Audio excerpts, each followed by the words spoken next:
Kansas or Missouri? The age-old debate. Which one is better? Is there a better one, really? Well, 3 years ago when we moved back from Denver, Colorado, instead of living in Kansas where my wife and I are from, we decided to live in Missouri. And in this video, I'm going to share why. Stay tuned.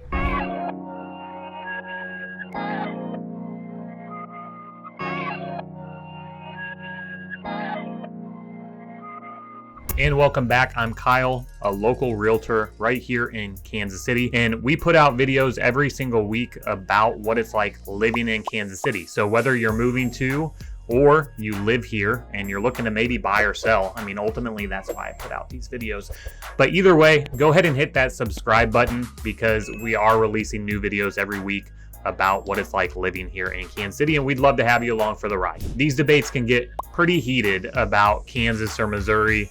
People have strong feelings and opinions about it. Honestly, I think it was worse back when Missouri was in the Big 12 conference. The border war between Kansas and Missouri has a long history rooted in the conflict over slavery during the mid-19th century. The rivalry, known as the border war, continued through the Civil War and beyond, marked by violence and animosity between the two states. Over time, the rivalry transformed into a friendly competition, particularly in sports like college basketball, where the University of Kansas and the University of Missouri would engage in intense matchups.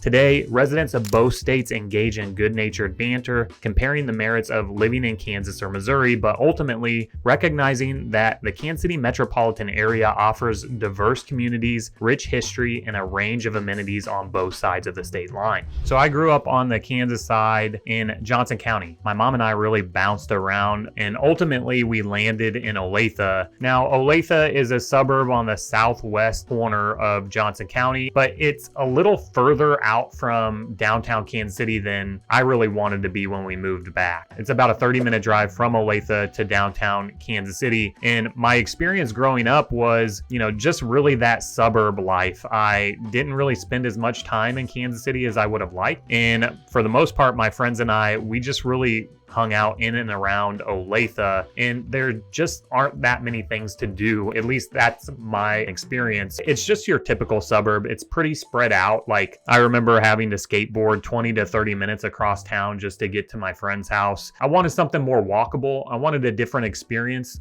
when we moved back to Kansas City, and that's why we landed where we did. After living in Denver for nearly a decade, it really gave me a clearer understanding of what it was I really wanted in a community and in a neighborhood. When we lived in Denver, there was a neighborhood that I absolutely loved. It was called Wash Park, and it's situated around this 155-acre park with 2 ponds, and they have like volleyball tournaments and stuff there on the weekends. But you'll always find people just kind of like laid out with a blanket or a hammock, or there's this big walking trail around it. And I would really compare it to Loose Park for 2 reasons, because it's very similar in the layout. It's just like a big rectangle, but it's also closer proximity to downtown, and the houses around there are all historic homes. It's the neighborhood to be in Denver, and it was always my dream to live there. However, it came with a hefty price tag, and if you were to describe that neighborhood to any Kansas Cityan, they would be like, oh,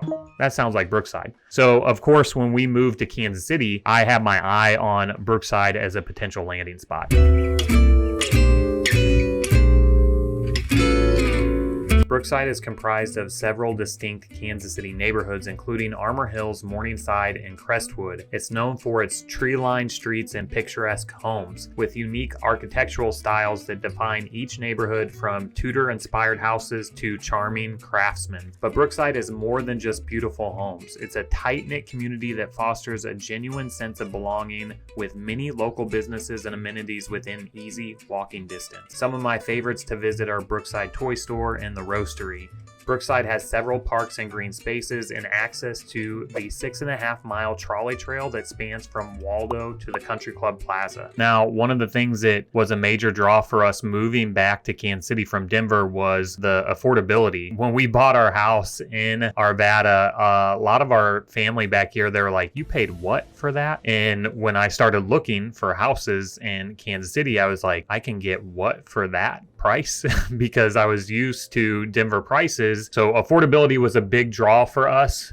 in coming back to Kansas City because we could live in the neighborhood that we wanted to and get a bigger house for our money. Now, that also played a big role in our decision to move to Missouri versus Kansas because the median home price in Johnson County at the time of recording this video is just over $400,000, whereas in Kansas City, it's around $250,000. So your money typically goes a little further on the Missouri side than it does on the Kansas side. Frankly, I thought I would never move back to Kansas City. In fact, if you talk to a lot of my family members, they were absolutely shocked when they found out that it was my decision to move my family back to Kansas City from Denver, because I always envisioned staying in Denver or moving somewhere else entirely, but never back to Kansas City. And again, that had an impact on living in Missouri because in a way, it is living in a new place for me. It's a different part of the city than what I was accustomed to growing up. There are stark differences between where I grew up in Olathe, Kansas versus the Brookside area. Now, don't get me wrong, there are suburbs just like Olathe on the Missouri side. And I think for the most part, we're either trying to change what our childhood experience was or we're trying to recreate it. And at the end of the day, that's what's important. It's finding that area that gives you the highest quality of life. And that's ultimately why we moved to Brookside and the Missouri side, because we wanted that walkability. We wanted to be closer to the things that we really want to experience in Kansas City, like the Country Club Plaza, the Nelson Art Museum, all these things that you feel a little more removed from in the suburbs. On top of that, we have the best events right here in Brookside, the St. Patrick's Day Parade and the Brookside Art Annual, which takes place in May. So look, if you're thinking about moving to Kansas City, we got lucky